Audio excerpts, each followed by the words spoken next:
and Amy Jacobson on AM 560. The Answer.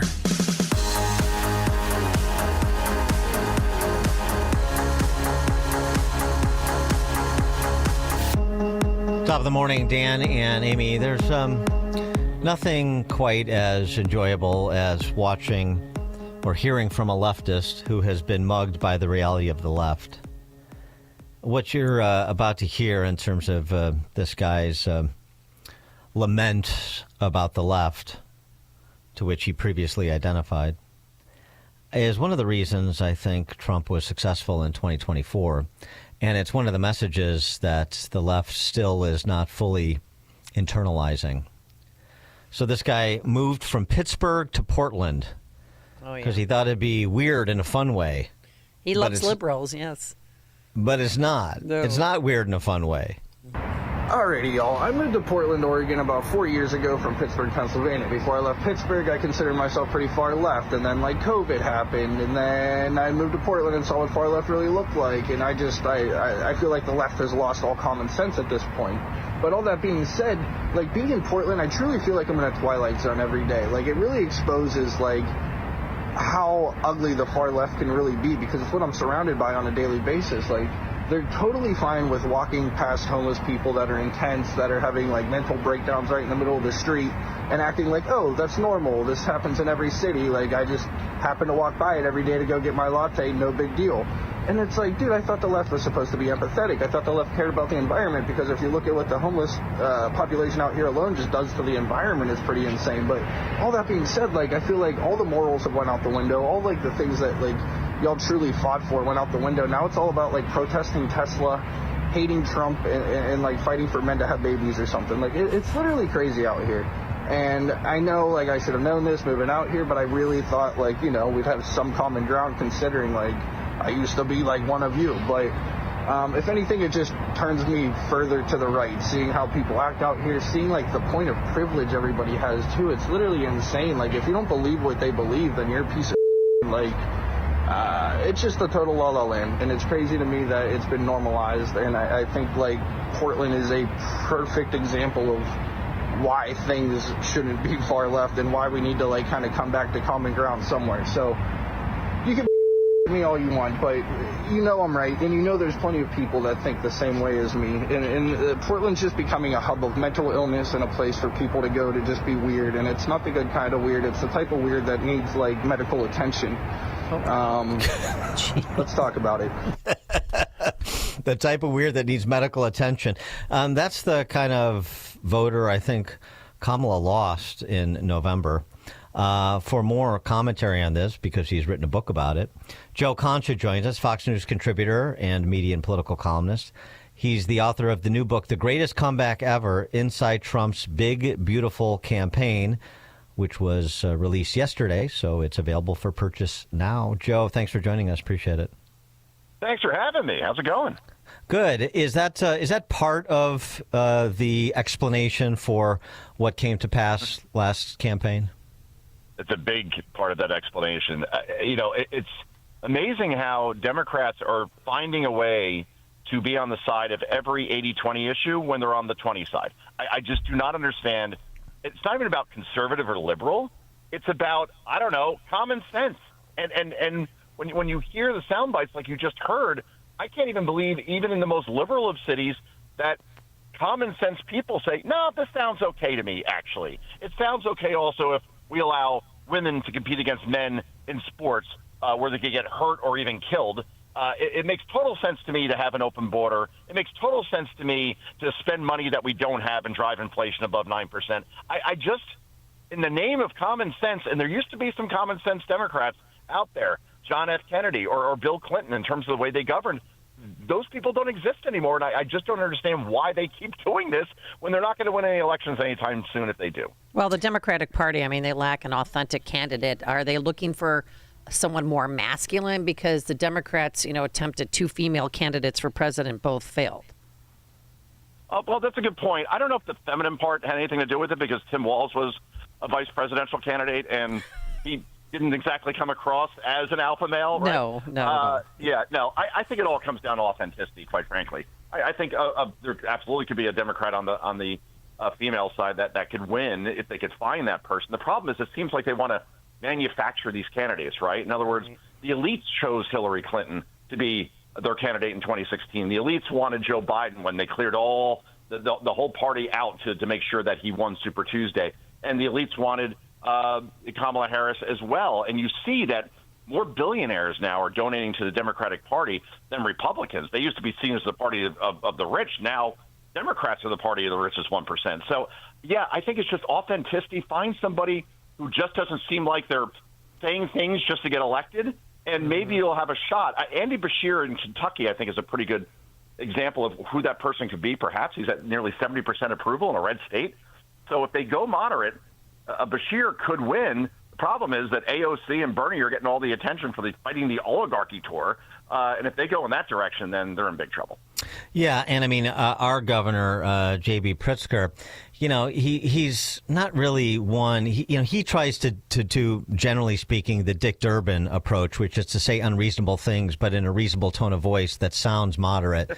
But his speech in New Hampshire over the weekend that we've been discussing indicates that he believes the political incentives are, because obviously he's an aspirant in 2028, he believes the political incentive is to be the most outlandish, the most reckless critic of Trump and Republicans, because that's what is rewarded within his party.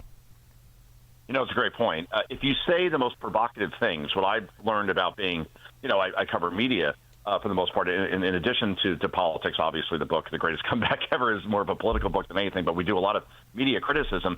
The more outlandish you are, the more that gets attention from the media, the more bookings that you get.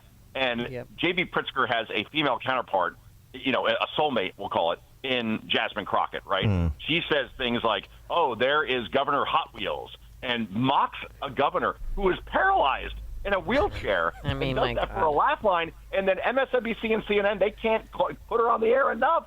And the same thing with Pritzker, same thing with AOC, same thing with the guys like Eric Swalwell, who says some totally outlandish things. So the moderates have a problem because if they just speak normally in terms of policy, in terms of common sense, that doesn't get you on TV very often. But I've coined Pritzker does and Crockett does. Well, boy, you're a big star. I've coined a ticket for 2028, and feel free to use it. No attribution necessary. Pritzker and Crockett, Tubbs and Crockett. What do you think? Yeah, it's Miami Vice. Yeah, all over again. Yeah. That show was popular, and those guys seem normal. Yeah, right. Just going back to your book, The Greatest Comeback, the strategic mistakes that you go through in the book that you believe Kamala Harris made. Oh boy, the first one was the 2-inch putt, which was not choosing Josh Shapiro, 60% approval in a purple state that she had to win or else she's not winning the election. And she's like, I don't really want to lose that anti-Semitic part of the party that may be voting, or those Dearborn, Michigan voters, Muslims. So I better not choose the Jewish guy. And she went with goofy 80s sitcom dad Tim Walz instead. And, who I can't think of a worse person you could have chosen in this moment, especially after what we learned in terms of I held weapons of war, except he didn't go to a war zone. He ditched his own unit. Oh, I was in Hong Kong during the Tiananmen Square massacre. No, you're in a cornfield in Nebraska. Oh, I really like putting tampon machines in elementary school boys' rooms. I mean, I could go on and on. Let Minneapolis burn to the ground. Horrible in interviews. Worse than that debate with J.D. Vance. So that was one big strategic mistake. Not going to the Al Smith dinner, considering the Catholic vote that she absolutely needed as well, and sending a video instead. What are you doing? Not going on Joe Rogan when she should have. I could go on and on, but boy, I can't think of one thing that campaign did right to win this election. And the result was Trump was the popular vote in every state. Joe, she said she lost because she didn't have enough time to campaign.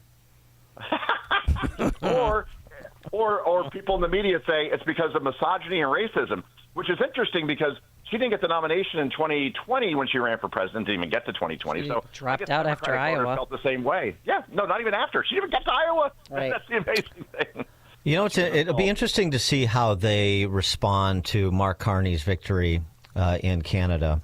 I'm talking about the left. There's a pretty good piece over at the Liberal Patriot by John Halpin, and this is a community of Democrats, but they do pretty good analytical work, and they're trying to get their party to be better. And more successful and nobody's really listening to them.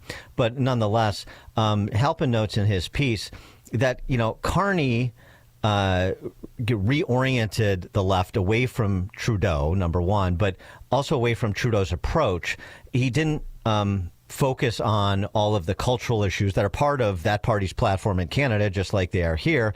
But instead, it was nationalism and pro-growth economic models. I mean, again, even if you say, well, that was disingenuous and he's a central planner and those things are true, but just in terms of the campaign, the pivot that he made from Trudeau, that was, I think, aided a little bit by Trump and the antagonism with Canada.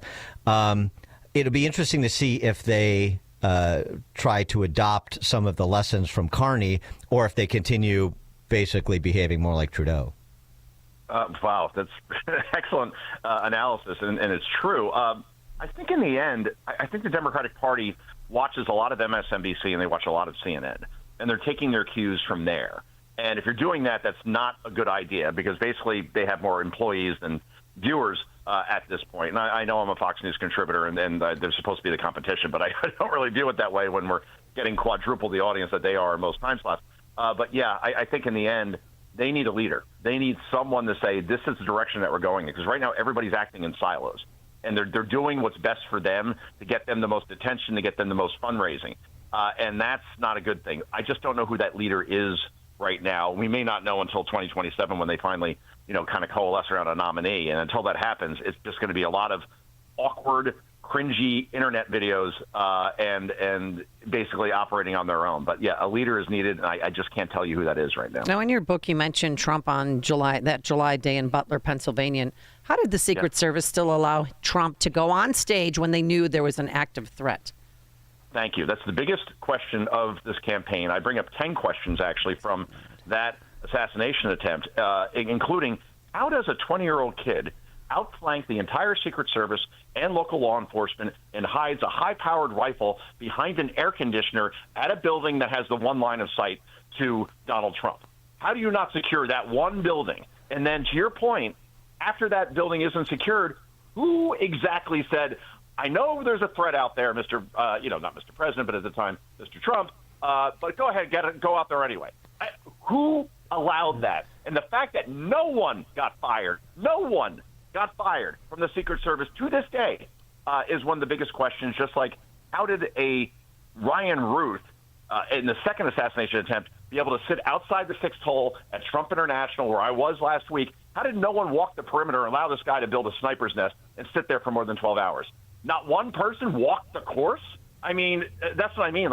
I'm well past incompetence, and I'm to who wanted Donald Trump dead within the Secret Service. I'm not a conspiracy theorist, but if you allow him to walk onto that stage, somebody wanted to make sure he never left it, and he probably wouldn't have if he didn't turn his head the way he did the way he did at Butler and read a chart that he's never read before. But that's in the book, certainly. And I talked to the president about that, by the way, if I could just go on for 30 more seconds.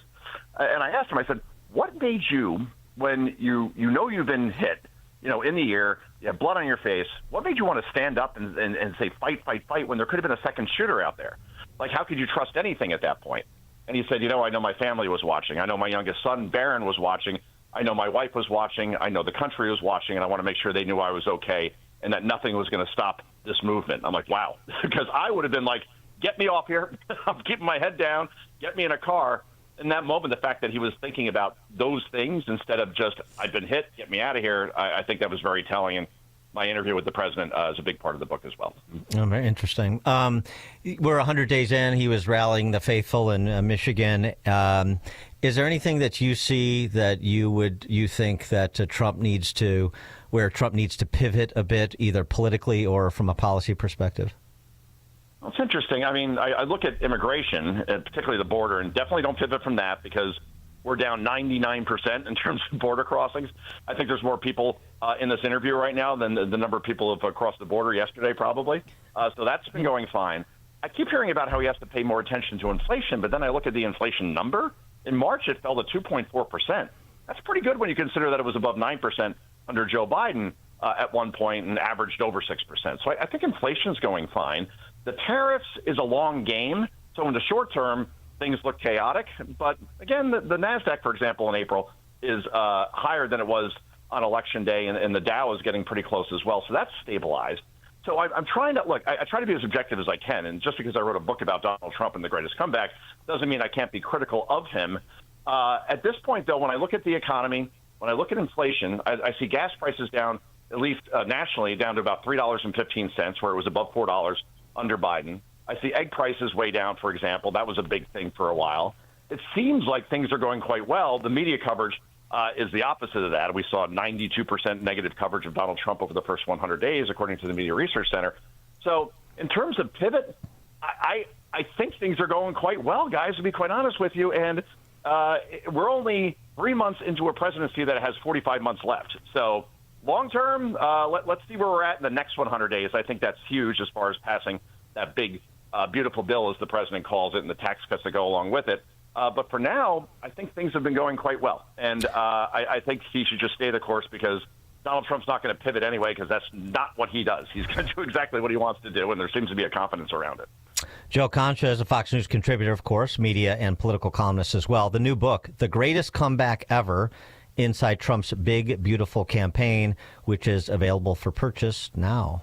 The Greatest Comeback Ever. Joe Concha. Joe, thank you. Oh, thank you. Thank you, Dan. Thank you, Amy. Thank you. And he joined us on our turnkey.pro answer line.